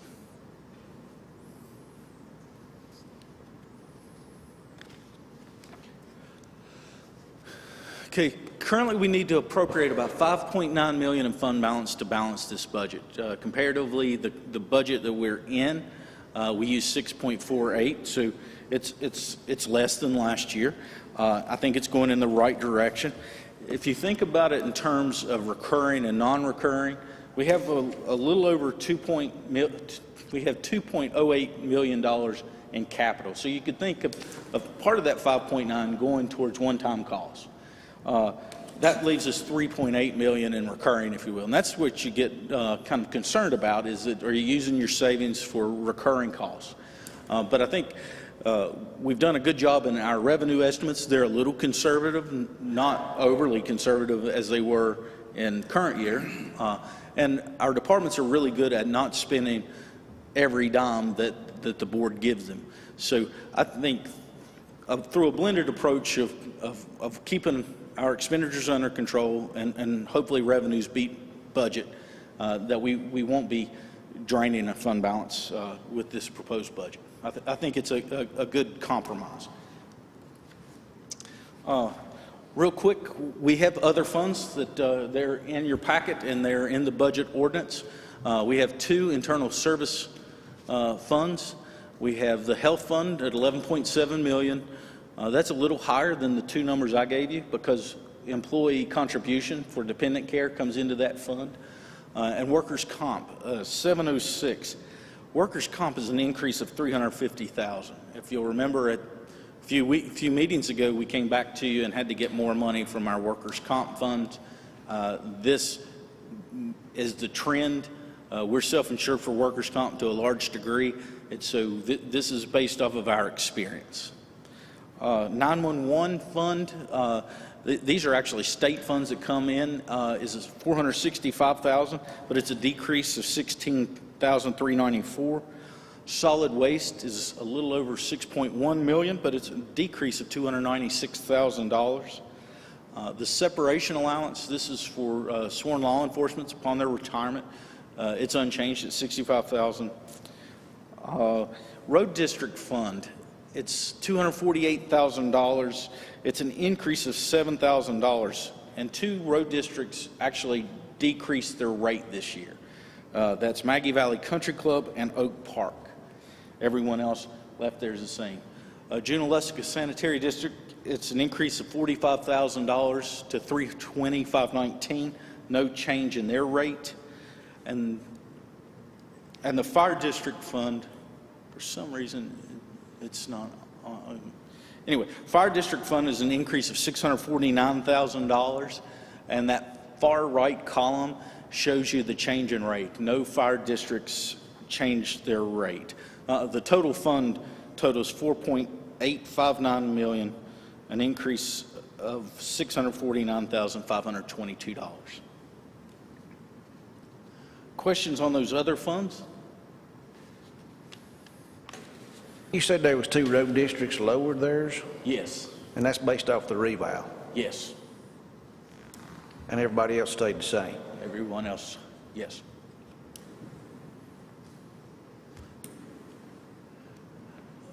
Public inspection, a copy of the budget will be available at here at the clerk's office. We'll also have copies at the main library sometime tomorrow, and it will be on the website later tonight or early in the morning for public view. Next steps, if it pleases the board, we'd like to call a public hearing on June 1st at 5:30. That is Tuesday, I think. That Monday is Memorial Day, so we'll meet for the public hearing on June 1st. At the next board meeting on the 7th, you may consider adoption. And if we don't get a budget adopted, our fallback date will be June 21st. Mr. Chairman, I don't have anything else. If you have questions, concerns. Okay, I noticed, so you kind of, I guess you've been able to somewhat estimate the market study to get employees up to the market study, not anything more or anything less, but just to get it to where they need to be, was little over 2.333 million. And then, of course, the difference between revenue neutral and the 53.5 is 2.4, which is, so really, the 53.5 will take care of their employees and get them up to market rate, is what that I see in your budget. And I did a little bit of research. I looked at last year's tax values throughout the state, and I know if we go to 53.5 from the 58.5, right now we're the 25th lowest in the state on our tax rate. 75 counties have a higher tax rate, and if we do the 53.5, that moves us up to 15th in the state, and that means 85 counties would have a higher tax rate than we do. And then I noticed if we go to revenue neutral, it'd be around 12%. We'd be in the top 12 of the state, and there'd be 88 counties. So that's kind of how that rings out when you look at other counties' tax rates throughout the state. So that's just a couple of points I wanted to kind of bring out. So does anybody have any questions? Or Tommy, you look like you. How is your proposed budget? You're taking $5.9 million out of the contingency fund. We certainly want to maintain our high bond rating. You took $6.5 million last year. We did to balance. Where is that fund balance at? Do you know where that's going to settle out at yet? I mean, I know you're saying that maybe the state's holding back our tax revenues, and it's just a guess, right? Yeah, it is. So most finance officers are really good at saying fund balance is calculated only on June 30th of every year, because that's really just a snapshot on that day, because things change on July 1 and they're different on June 29th. So I think we did use 6.5 this year, but keep in mind we had a 15.62% decrease in sales tax. Well, that was in real dollars $2.5 million.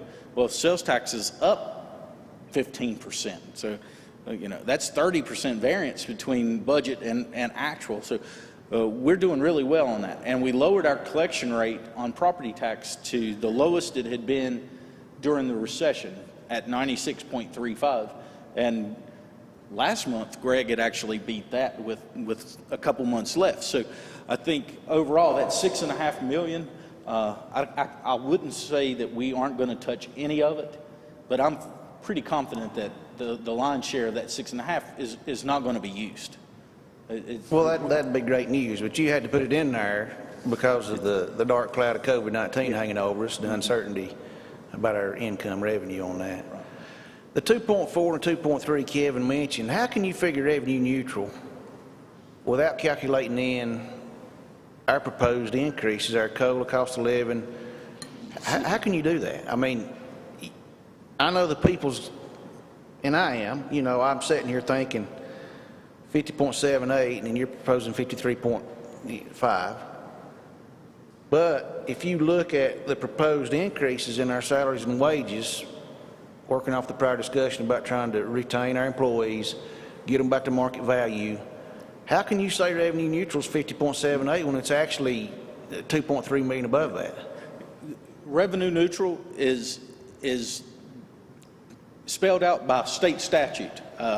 and they give us the formula, and I don't necessarily agree with all the portions of it, because besides what you're talking about, you collapse real property, personal property, utility, and motor vehicle tax to get that calculation. Well, 3 of those 4 actually are valued every year anyway, so you should probably, if you really wanted to make an honest calculation, you would exclude those.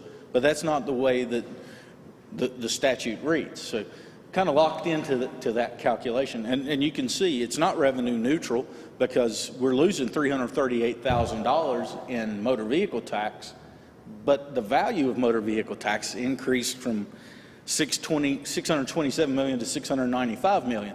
So the base grew, but our revenue dropped. And that's one of the problems with revenue neutral calculation. I, as a practitioner, I understand the intent of revenue neutral calculation is to show the taxpayers what it would be under normal times. But when you get down in the weeds with it, the calculation could be improved greatly.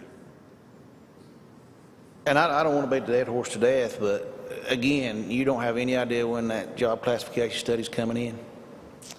We have a meeting tomorrow morning. I'm guessing, I don't think we'll have enough information to implement it July 1. Like I said earlier, I want to take our time and get it right. And I want to, the approach needs to be, if we don't have enough money to fund it in 1 year, we come up with a plan to get there in 2 years. And the timing just didn't line up. We didn't get all the responses from all the counties that we needed. And so part of it is other counties are working on budgets. They don't have time to respond back to help Haywood County. So we're working through that. I'm hoping that we have a product and feel good about the numbers to implement sometime maybe October 1. But at this time, I really don't know without a good plan. And the consultant will actually come here and present. You all will be part of the decision making once they have it wrapped up. But you've got an estimated budget. Yes. Which is what the difference in revenue, yeah. Yeah. 53, yeah. There's a couple things. So I look back since 2012 at what the cost of living had increased and what we had given as the COLA adjustment. And we're off from the market about 12%, give or take. So that's kind of where that number originated. 12%? And the initial number from Evergreen is 12.5, but we need to do a deeper dive to get a better understanding of those numbers. Well, I know some of these fellows have said up here before I have, went through some tough times back during the Great Recession or whatever you want to call it. And, you know, I've heard, when I came on, I heard that, you know, lots of times the budget was balanced on the back of the employees. I know they got froze out for a few years. And to get them back where they need to be is going to take some effort, as we've discussed. So, the ripple effects from the recession and the playbook that was done here, 99 other counties did the same thing because that's where the money is. I mean, when you hit something like a recession, you can't cut your office supply and your travel and training because that's not, you can, but that's not going to get you where you need. It is, you know, furloughs, no pay increases, all of those things were. The playbook was almost universal, cut capital and those things because out of necessity. I know that a lot of the folks that spoke about the jail expansion are not here, but you know, Ms. Best knows, we sat through a 4-hour meeting one evening trying to come up with some alternatives to try to possibly delay the jail expansion, try to get our numbers down in the jail. There was a couple of options on the table. I think one of them's still on the table. You know, I don't know that it'll come through or not, but there was some money being sought by the court system to possibly, you know, lower our jail population by trying some remediation and some mental health care and so on and so forth. Now, you know, I don't know where we are on that, But this all comes into play in our budget discussions, and that's why we were here. So I know the other issue about splitting the judicial district and possibly decreasing the amount of time somebody sits in jail before they have a pretrial hearing, because we are in the largest judicial district here all the way to Murphy. And there was some extensive time sometimes people were having to sit in jail. And hopefully, from what I've heard recently, there's going to be some money coming from the legislature possibly to add some positions in the court system in that 30th Judicial District. But this is kind of a big discussion. There's a big picture here that I know people don't see, but I know some of these other folks spend a lot of time, and I know you do, and others, trying to be as efficient and economical as possible along those lines. So a lot to consider between now and the next meeting.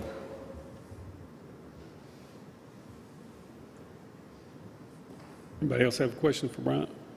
Yeah, I do, Mr. Moorhead. Do you know what our debt services look like? I know that before we'd received a chart that showed what debt services were rolling off. I don't know, it may have been in here and I overlooked it, but just curious, over the next year or 2 years, do we have any debt that is rolling off? I should have had that slide in this budget. Our debt continues to decrease. I don't have the exact numbers in front of me. It was dropping in that $300,000 to $500,000 range per year, and we've got a great debt profile because even when you added the new debt for the college and the new debt for the school system, overall our debt is trending in the right direction. I will get you that tomorrow to show you our debt, but it's very manageable and well below the thresholds the LGC sets. Okay, thank you. And then I know the answer to this question, but I'm going to ask it anyway. If we stay revenue neutral and go ahead and budget the funds for our employees based off the pay study, where does that put us? It puts us really behind the 8 ball, and our fund balance percentage calculated last June is very healthy, 37%. But that's basically $2.4 million in recurring costs that will be with us from going forward. If we adopt revenue neutral, this time next year we'll be, saying, are we going to raise rates, or are we going to, wholesale cut services? Because that's really a big number to tackle without a recurring revenue stream. I know that the sales tax revenue, for example, is coming in pretty strong, and who knows how that's going to end up by this time next year. But if that continues to stay the same even, or say it even dropped a little bit, is that not going to put us in a different position? It helps, and most of this is just, ideas at this point. If it's 4% on 18 million, it's growing at full dollars. It's growing much slower than, 5% of a 44 million or 48 million in this. So it will help, but it won't be enough to overtake what funding the pay plan would do.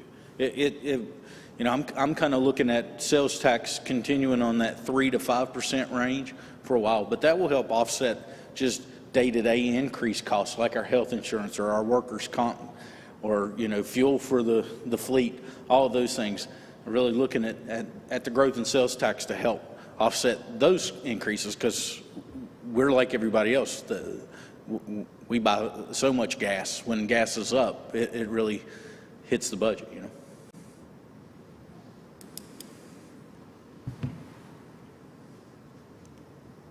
Anybody else got any questions for Brian?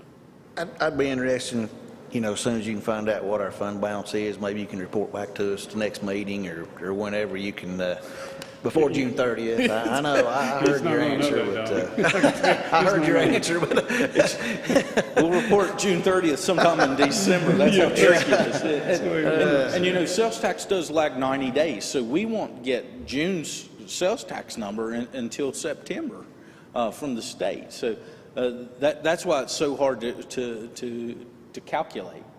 And we have outstanding things that are ordered, and the reconciliation and how you calculate it. You have to be very cagey in throwing out a number because it's not going to be right. Do you know what kind of growth we're seeing here in the county, roughly? Just thinking about property tax revenue is what comes to mind.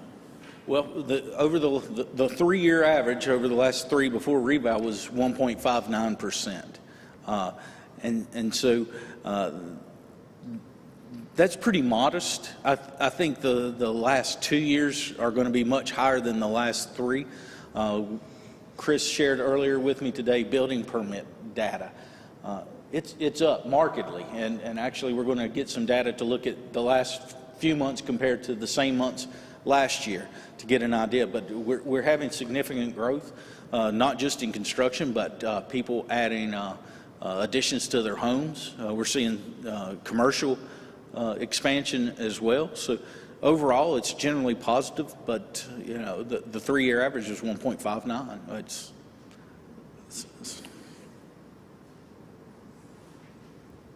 I know Commissioner Rogers and I sat on the Solid Waste Committee, and this board agreed to go down $5 on the collection, which I didn't hardly hear anybody.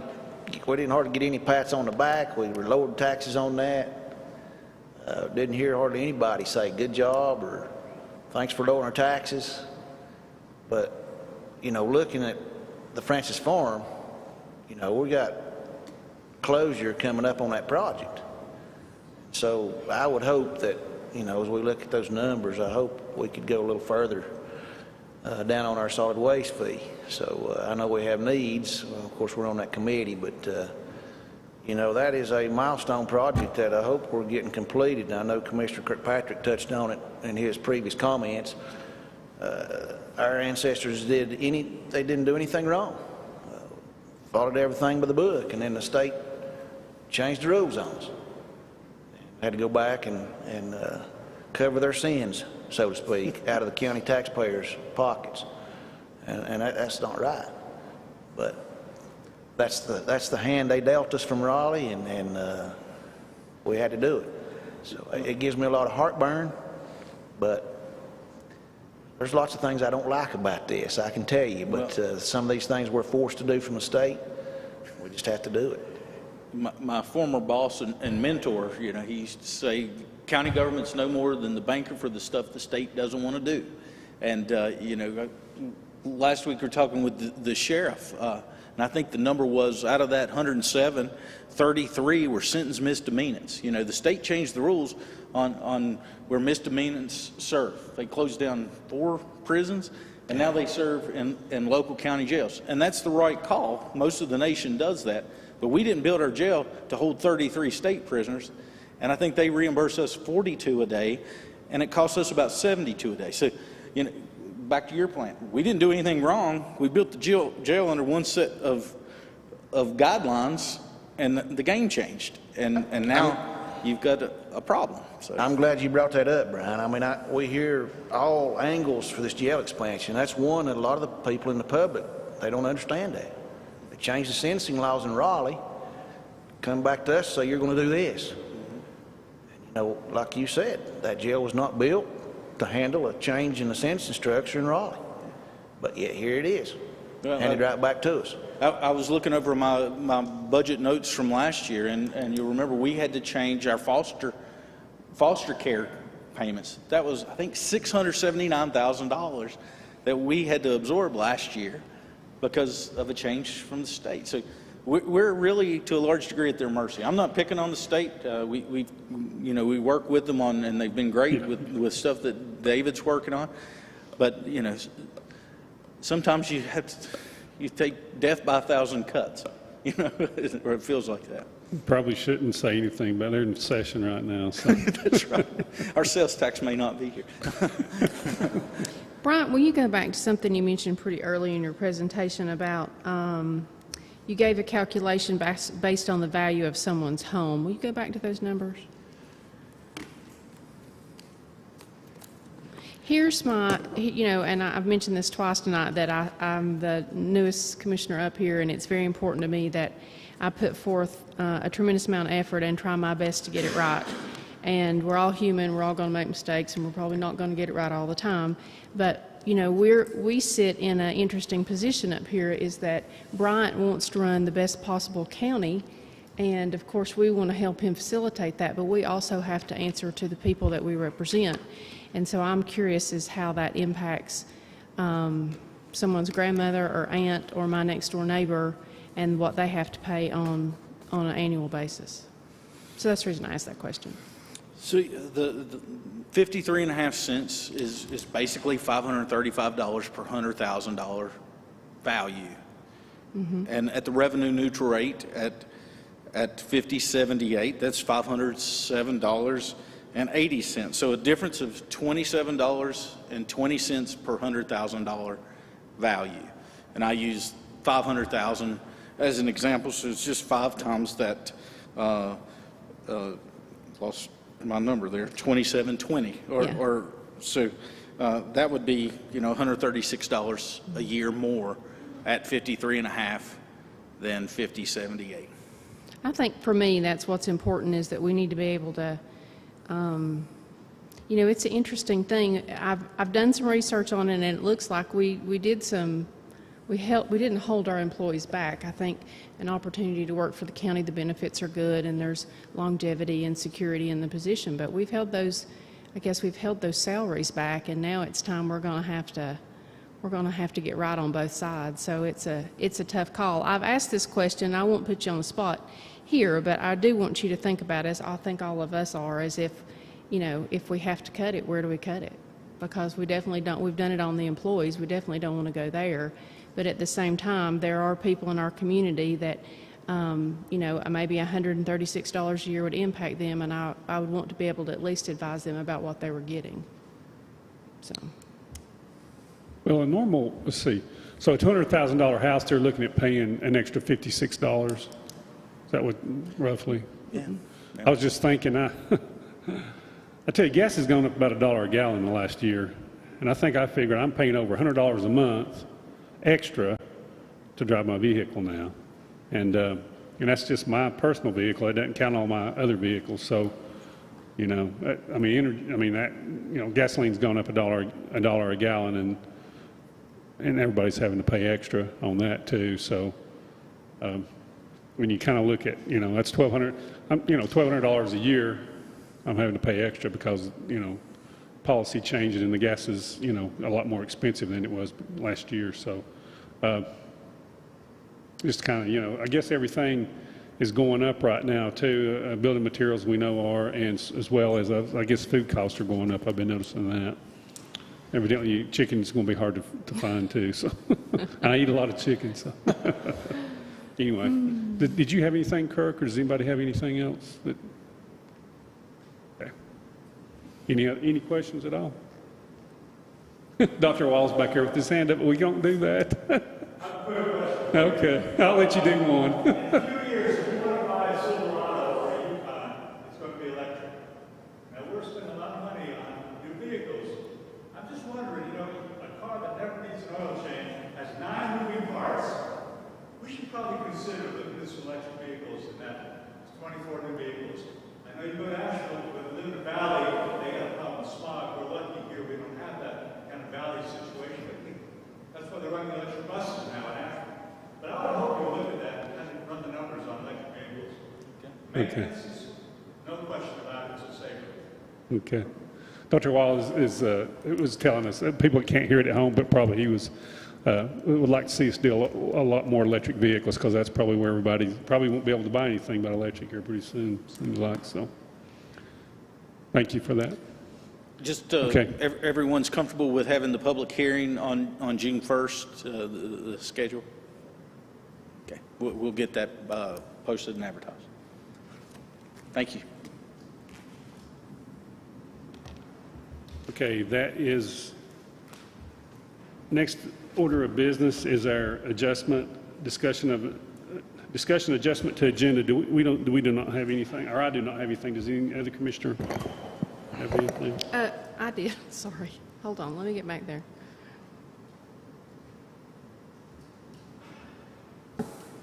Did you say the consent agenda? I'm sorry, Kevin. Is that No, what you said? I'm into discussion adjustment to agenda. No, sorry, I didn't. That's okay. I didn't Okay, hear the you. next order of business will be the consent agenda. And so, on the consent agenda, does anyone have any questions on that? And I just wanted to make one comment on item 3, that Greg's collection rate on taxes is up over 1%, which is one of the largest gains I've seen. So good job, Greg. And I don't get complaints from your office like I used to get complaints from the prior. So I appreciate the hard work that you and your staff are doing, and it shows in the collection rate. And I know I don't get complaints from constituents because I think you address them, you call them back, and I appreciate that as a commissioner. Does anybody have any other questions on the items in the consent agenda? That contract with Speak Right, that increase of $20,000, does that come with a yearly maintenance? What item is that? Item number 5. Item number 5. Does that come with a yearly maintenance or software agreement? Or is that separate? My understanding, it's a service that the social workers will actually just dictate over the phone, more or less. I don't think there's a maintenance, or if there is, okay. I'm unaware. I think we're just paying for the service straight up. That was my question as well, was item number 5. What is the $20,000 increase? Do we know where that came from? It looked like, I read the notes in there, and it looked like maybe they had used, or I assumed that they had used that service more than we had originally thought they would, is how I took it. Mr. Dove's going to come up and give you some information.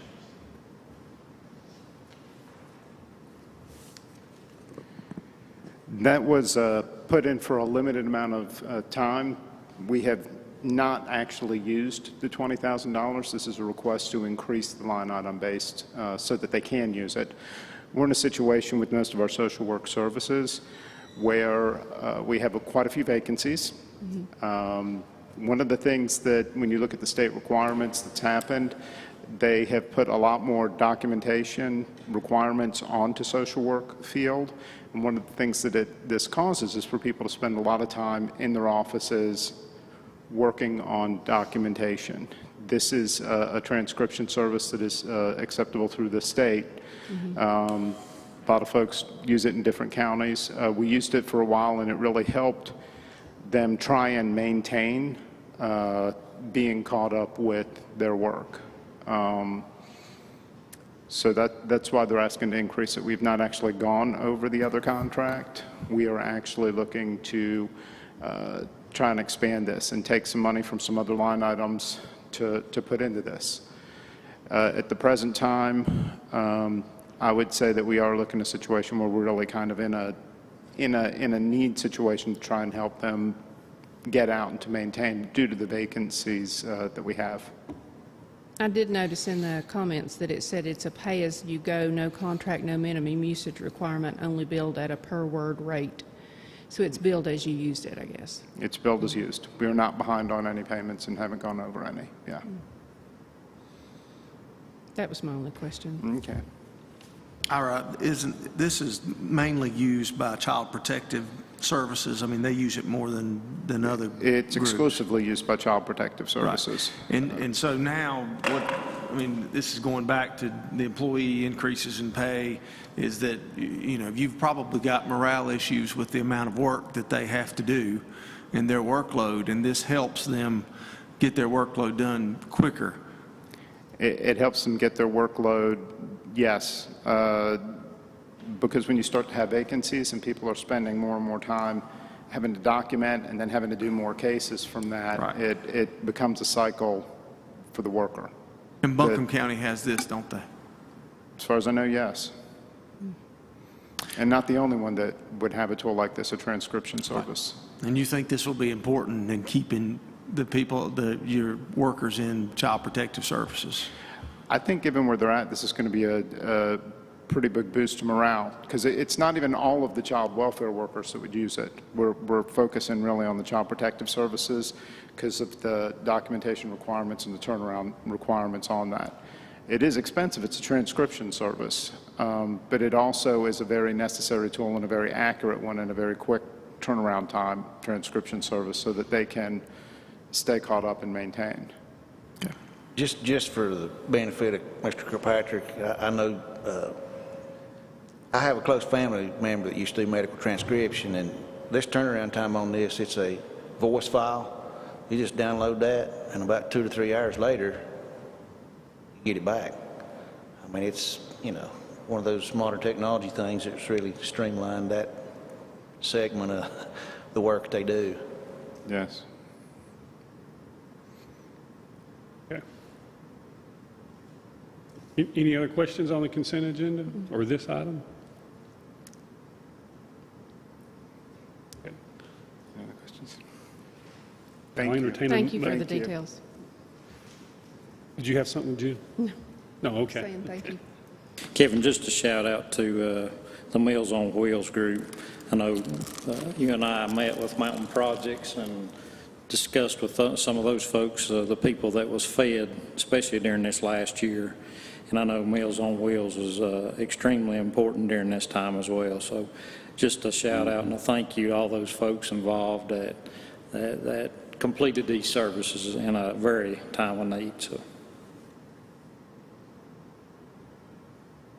Yeah, thank you, Brandon. That's a The great reason I comment. mentioned that's one line item in here from Meals on Wheels. Yeah. And there's a lot of volunteers in that. That's great. Okay, so I'll entertain a motion. We approve the consent agenda.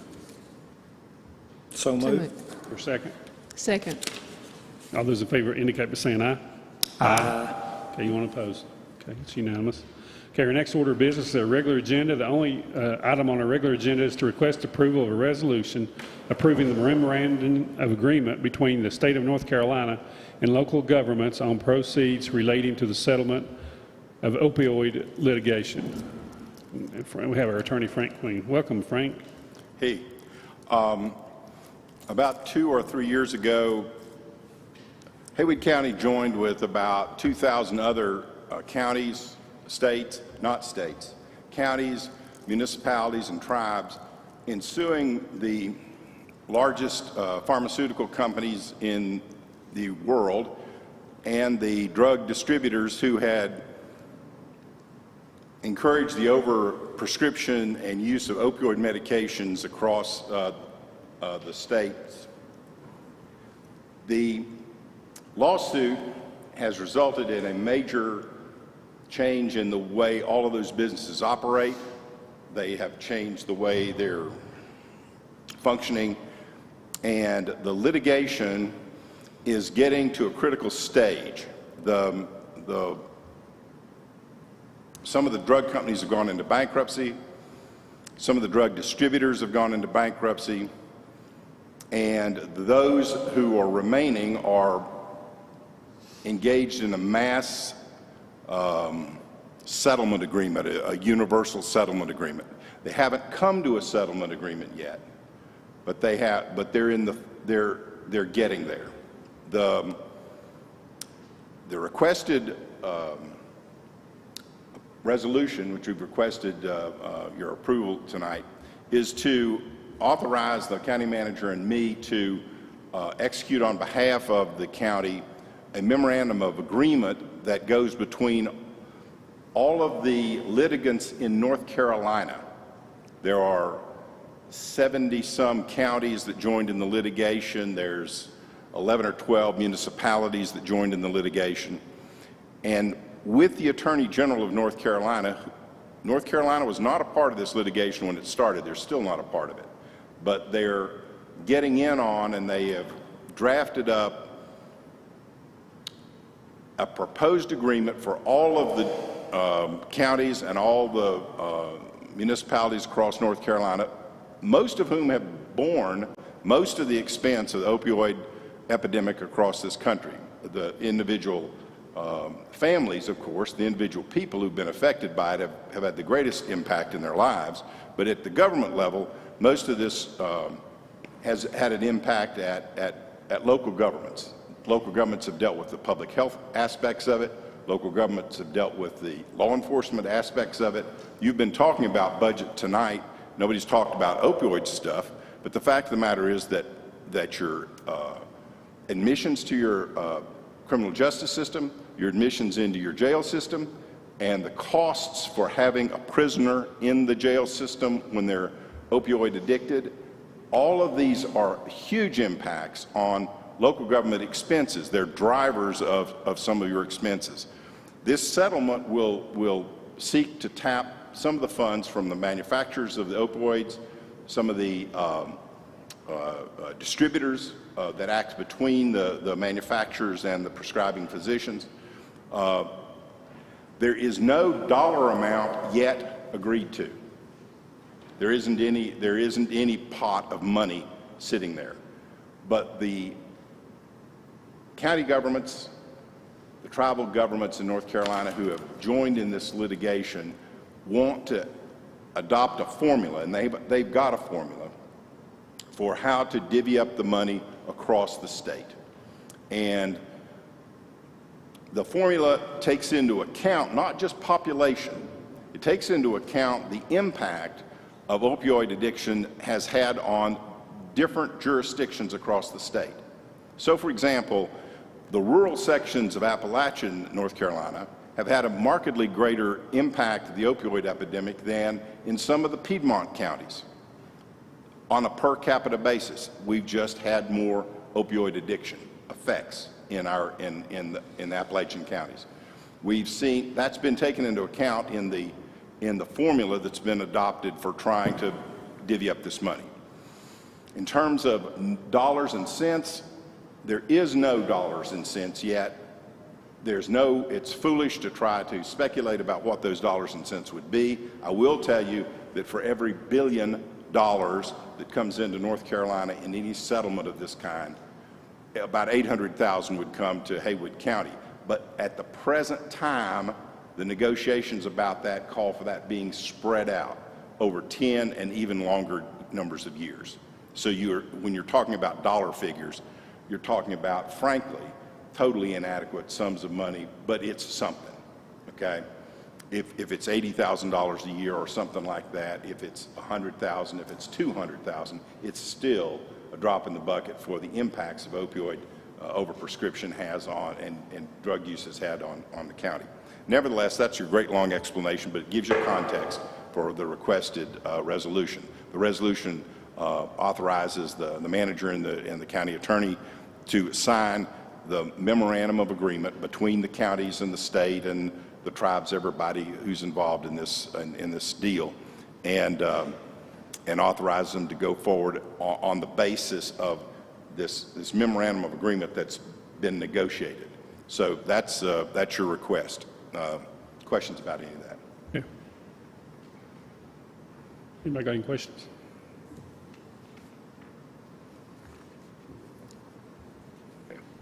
Thank you, Frank. Thanks. Okay, I'll entertain a motion. We approve item 1 of the regular agenda. So moved. Is there a second? Second. Any discussion at all? All those in favor indicate by saying aye. Aye. Anyone opposed? Okay, it's unanimous. Our next order of business is appointments. Almost said opioid. Next order of business is appointments, and the only appointment we have tonight is to request approval of an appointment of Susan Trahan to the Haywood County Library Board of Trustees to fulfill the remaining term of Andrew Sanderbeck. And Brian, did you want to speak to this? Thank you, Mr. Chairman. This comes recommended by the Library Board of Trustees. Ms. Trahan is currently the president of the Haywood County Friends of the Library. In 2016, she retired from an engineering career and has lived in Waynesville since 2018. She wants to work with the trustees to ensure that the library remains a vital essential and inclusive source of knowledge for the citizens of Haywood County. Okay, Kirk, you're on that board. Did you want to say anything? That was, the board had vetted two people, both were qualified, and the board decided on Ms. Trahan. Okay. You want to make that a motion? So I'll move that she be appointed. Okay. Is there a second? Second. Any discussion at all? I All would those say in- I always appreciate seeing Ms. Vossler here, supporting the library. Yeah, that's right. Okay, all those in favor signify by saying aye. Aye. Okay, it's unanimous. Okay, our next order of business is a closed session, and we do not have one tonight. Okay, and as far as any other business before adjournment, I do want to announce the public hearing that will be held on Tuesday, June 1st at 5:30 p.m. to receive public input on the proposed fiscal year 2021-2022 budget. And the notice of the public hearing will be published in the newspaper on May 23rd, 2021. So I wanted to make that announcement. Does anybody have any other business before the board tonight? Okay. Hearing none, I'll entertain a motion. We adjourn. So moved. Second. Okay, all in favor indicate by saying aye. Aye. Okay, it's unanimous. And we are adjourned.